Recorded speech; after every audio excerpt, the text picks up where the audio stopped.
अपनाइए 12 खास आयुर्वेदिक जड़ी बूटियों से बनी रूप मंत्र आयुर्वेदिक फेस क्रीम। ये कोई कॉस्मेटिक नहीं, आयुर्वेदिक औषधि है।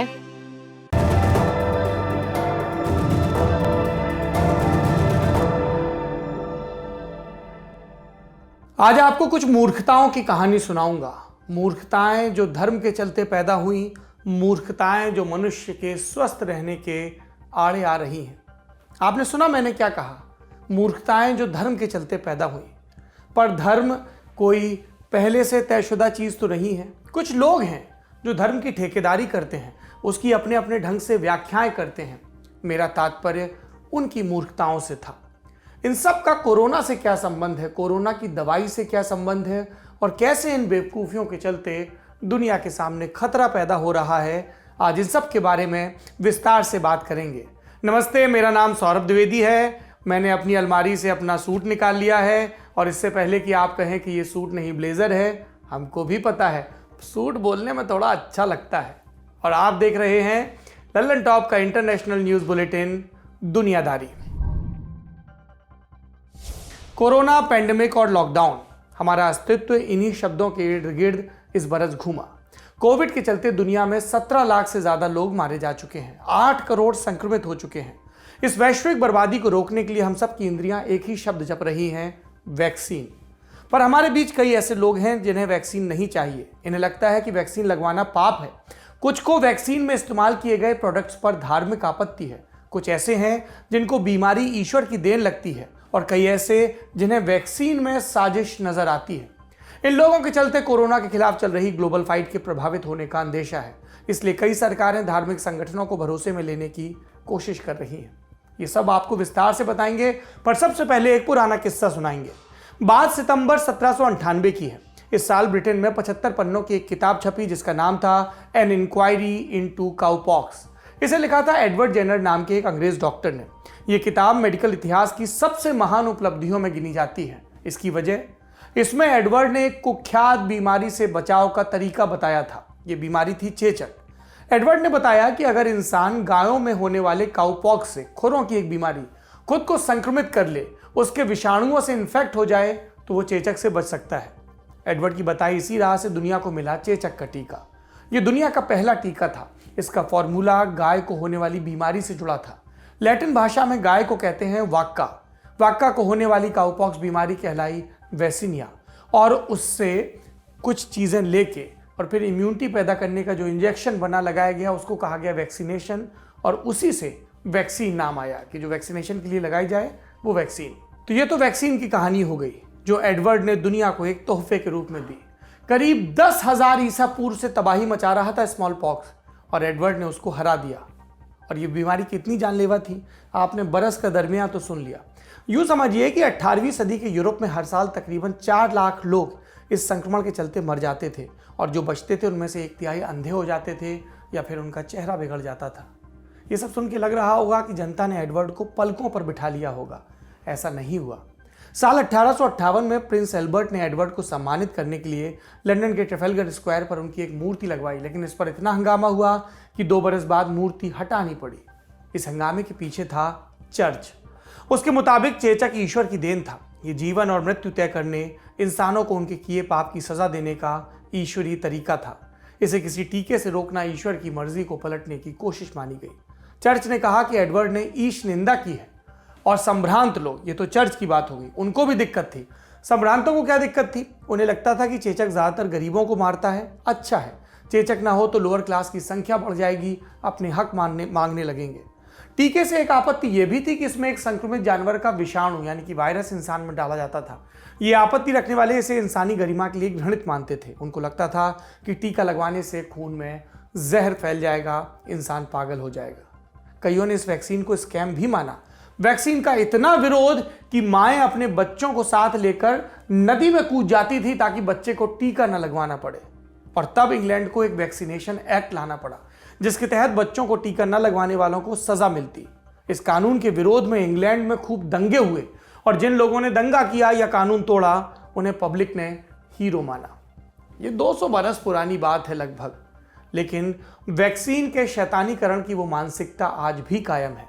वैक्सीन विरोधी खेमे में कई तरह के गुट शामिल हैं कुछ श्रेणियां हम आपको ब्रीफ में बता देते हैं। सबसे पहले धार्मिक। इस कैटेगरी में मुख्य तौर पर 3 धर्मों के मानने वाले हैं, ईसाई, यहूदी और मुस्लिम। दूसरी कैटेगरी है राजनीतिक।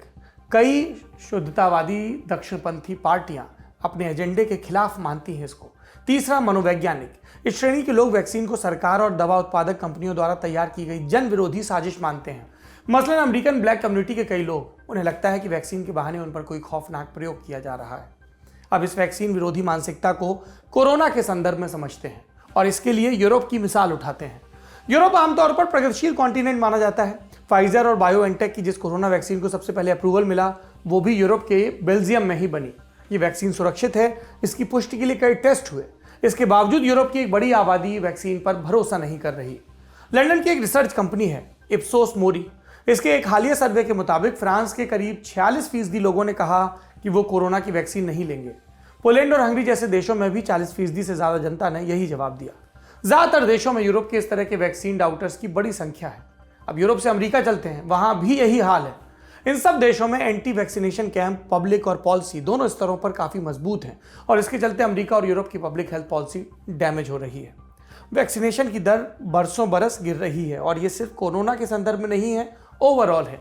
जैसे खसरा जैसी बीमारी वैक्सीन के सहारे बड़ी आसानी से काबू की जा सकती है।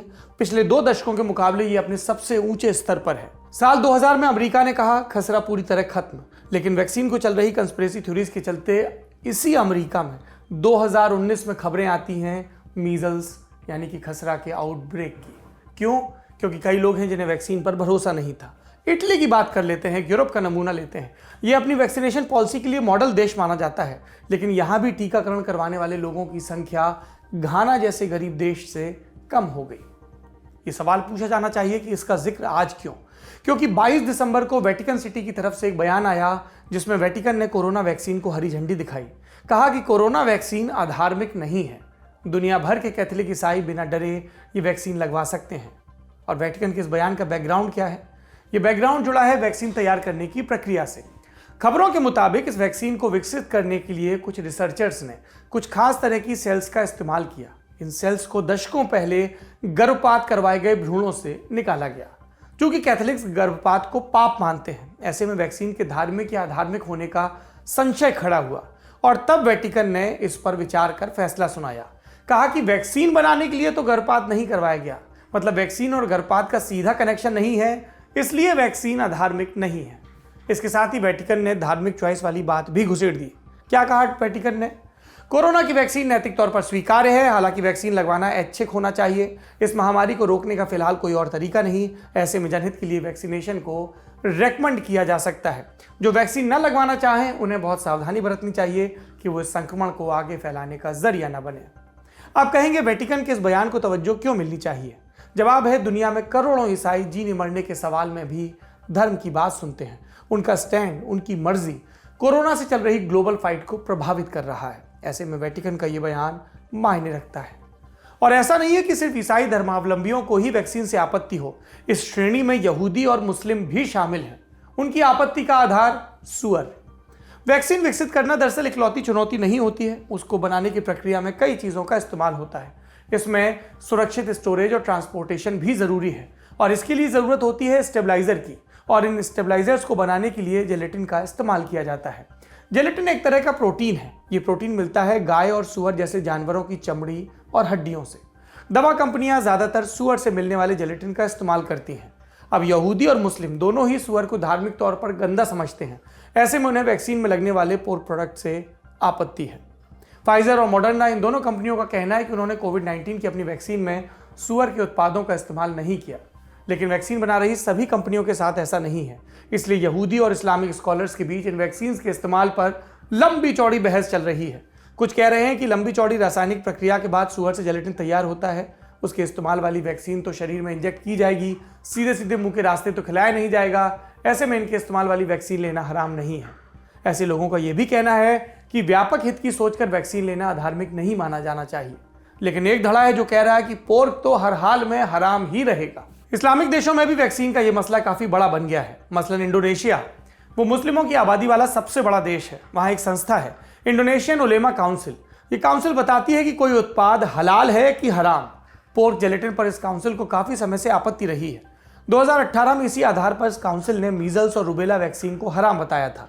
उसके बाद इंडोनेशियन उलेमा और धार्मिक नेता लोगों से अपील करने लगे कि अपने बच्चों को ये टीके न लगवाएं, और इसका नतीजा मीजल्स प्रभावित देशों में दुनिया का तीसरा सबसे बड़ा देश बन गया इंडोनेशिया। मतलब मूर्खता की हद नहीं है। और इसीलिए कोरोना के टाइम इंडोनेशियन सरकार ने धार्मिक आपत्तियों पर पहले से ही ध्यान दिया। कहा कि कोविड वैक्सीन की खरीद और सर्टिफिकेशन प्रक्रिया में इस्लामिक संगठनों को शामिल किया जाए। इंडोनेशियन सरकार चीन से वैक्सीन खरीद रही है। इस खरीद पर उलेमाओं की मंजूरी लेने के लिए सरकार उन्हें भी चीन ले गई। यहाँ उलेमाओं ने वैक्सीन बना रही कंपनी का इंस्पेक्शन किया, वैक्सीन के ट्रायल का मुआयना किया।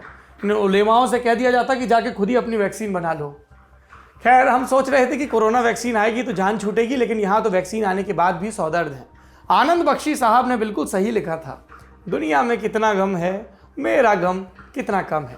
सोचिए, वैक्सीन से जुड़ी इन्हीं आपत्तियों के चलते हर साल कितने सारे बच्चे पोलियो का शिकार होते हैं। डिप्थेरिया, मीजल्स, टिटनेस, काली खांसी जैसी बीमारियां जिन्हें वैक्सीन लगवाकर आसानी से रोका जा सकता है, अब भी लोगों को शिकार बना रही हैं, क्योंकि लोगों को कुछ धर्मगुरुओं ने अपनी कूपमंडूकता का, अपनी तंग सोच का शिकार बना रखा है। अशिक्षा और जागरूकता की कमी, ये कुछ अहम वजहें हैं कि लोग वैक्सीन से परहेज करते हैं। लेकिन रिपोर्ट्स बताती हैं कि कई पढ़े लिखे लोग एंटी वैक्सीन ग्रुप में शामिल हैं और इनके तर्क कुछ अलग हैं। आपको याद होगा, कुछ महीने पहले सोशल मीडिया पर बिल गेट्स से जुड़ी एक अफवाह चली थी। क्या थी कि कोरोना के पीछे बिल गेट्स का हाथ है, ताकि वैक्सीन के बहाने लोगों के भीतर माइक्रोचिप फिट की जा सके। इन अफवाहों पर यकीन करने वाले पढ़े लिखे लोग तो थे ही, सोशल मीडिया पर और भी कई कंस्पिरेसी थ्योरीज मिल जाएंगी। कुछ कहेंगे वैक्सीन बच्चों का मानसिक विकास रोककर मंदबुद्धि बनाता है, कुछ कहेंगे कि खास तबके के पुरुषों में मर्दानगी कम करता है। मतलब एंटी वैक्सीन धड़े के अंतहीन बेवकूफ तर्क। इन सब के बाद क्या है, आखिर में फिर एक किस्सा है। हमको इकोनॉमिस्ट के एक आर्टिकल में एक दिलचस्प कहानी मिली। ये तब की बात है जब भारत अंग्रेजों का गुलाम था। तब अंग्रेज यहाँ भी वैक्सीनेशन प्रोग्राम चलाते थे। इसमें से कई वैक्सीन में गाय से लिए गए उत्पादों का इस्तेमाल होता था। इस वजह से धार्मिक हिंदू इन टीकों का विरोध करते थे। फिर एक रोज खबर आई कि एक पुराना संस्कृत ग्रंथ मिला है जिसमें लिखा है कि हिंदू चिकित्सकों ने तो सदियों पहले ही टीकाकरण का फॉर्मूला खोज लिया था।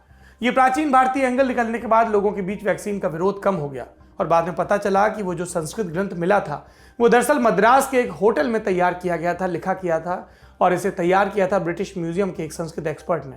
मतलब समझिए, वैक्सीन से जुड़ी हिंदुओं की धार्मिक चिंता मिटाने के लिए अंग्रेजों ने प्राचीन ग्रंथ के नाम का फ्रॉड किया ताकि एक बड़ा हित हो सके, लोग बीमारी से बच सकें। धर्म महत्वपूर्ण है हम में से कई लोगों की जिंदगी में, लेकिन जिंदगी सबसे ज्यादा महत्वपूर्ण है और धर्म का काम भी यही होता है कि जिंदगी बेहतर रहे, समृद्ध रहे, वैचारिक स्तर पर, सांसारिक स्तर पर। और जो धार्मिक मान्यताएं या धार्मिक लोग आपकी जिंदगी की खुशहाली के आड़े आए, आपको कुंद बुद्धि बनाएं, आपको उन मान्यताओं को दोबारा परखने की जरूरत है। यह था आज का बड़ी खबर सेगमेंट। अब सुर्खियों की बारी। पहली सुर्खी रूस से। यहां राष्ट्रपति व्लादिमीर पुतिन नया कानून लाए हैं जिसके मुताबिक किसी भी रूसी राष्ट्रपति पर मुकदमा नहीं चलाया जा सकता, फिर चाहे उसने अपने कार्यकाल के दौरान कितना भी बड़ा अपराध किया हो। इंदिरा गांधी भी इमरजेंसी में ऐसा ही कानून लेकर आई थी। पुतिन ने क्या किया, कानून बना दिया कि ना तो राष्ट्रपति की तलाशी ली जा सकेगी, ना उनसे पूछताछ होगी। पहले यह छूट केवल सत्तासीन राष्ट्रपति को मिलती थी, अब इसे बढ़ाकर आजीवन कर दिया गया ताकि पुतिन के कर्मों का हिसाब बाद में भी ना हो। एक चीज और, राष्ट्रपति के साथ साथ परिवार को भी छूट मिलेगी। अगली सुर्खी इजराइल से है। यहां एक बार फिर से संसद भंग कर दी गई है। उम्मीद है कि 23 मार्च को देश में अगला चुनाव होगा। पिछले 2 बरस में ये इजराइल में चौथा आम चुनाव होगा। 3 बार से किसी पार्टी को बहुमत नहीं मिल रहा, इसलिए बार बार चुनाव हो रहे हैं। आखिरी चुनाव मार्च 2020 में हुआ था और तब भी गठबंधन सरकार बनी थी और तब नेतन्याहू ने अपने धुर विरोधी बेनी गेंट्स के साथ सरकार बनाई थी। तय हुआ कि दोनों 18-18 महीने के लिए प्रधानमंत्री बनेंगे, लेकिन पूरे टाइम दोनों में गतिरोध रहा और 9 महीने में सरकार गिर गई। अगली सुर्खी फ्रांस से। यहां 22 दिसंबर की आधी रात को पुलिस के पास घरेलू हिंसा की एक शिकायत आई। फोन करने वाली महिला ने कहा, पार्टनर मुझे मारना चाहता है, बचने के लिए छत पर छिप गई है। पुलिस महिला को रेस्क्यू करने घर पहुंची। यहां महिला के पार्टनर ने पुलिस टीम पर फायरिंग की जिसमें 3 पुलिसकर्मी मारे गए और इसके बाद अपराधी घर को आग लगाकर भाग गया। पूरी रात चले ऑपरेशन के बाद सुबह के वक्त पुलिस को एक कार में उसकी लाश मिली, उसने आत्महत्या कर ली थी। ये एक अजीब किस्म का अपराध था जिसकी यूरोप में काफ़ी चर्चा हो रही थी, इसलिए हम इसे सुर्खियों में लेकर आए। आज की दुनियादारी में इतना ही। धर्म और आस्था निजी चॉइस, लेकिन ये चॉइस अंधविश्वास का आधार नहीं बननी चाहिए। हमारे पुरखे बहुत सी अच्छी बातें कह गए हैं, जो अच्छा लगे, तार्किक लगे उसे अपनाइए, जो नहीं लगे उसे तज दीजिए। पानी बहता रहे तो निर्मल रहता है, शुद्ध रहता है। शुक्रिया, शुभ रात्रि।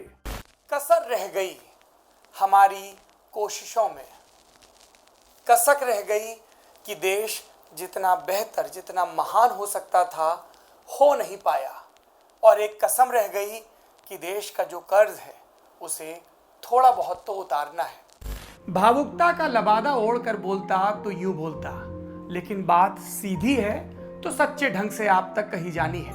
लल्लन टॉप लेकर आया है एक नया प्लेटफॉर्म, तेरा तुझको अर्पण। ये प्लेटफॉर्म उन सब भारतवासियों के लिए है जो भारत से दूर किसी दूसरे देश की जमीन पर हैं, कभी पढ़ाई के लिए, कभी नौकरी के लिए।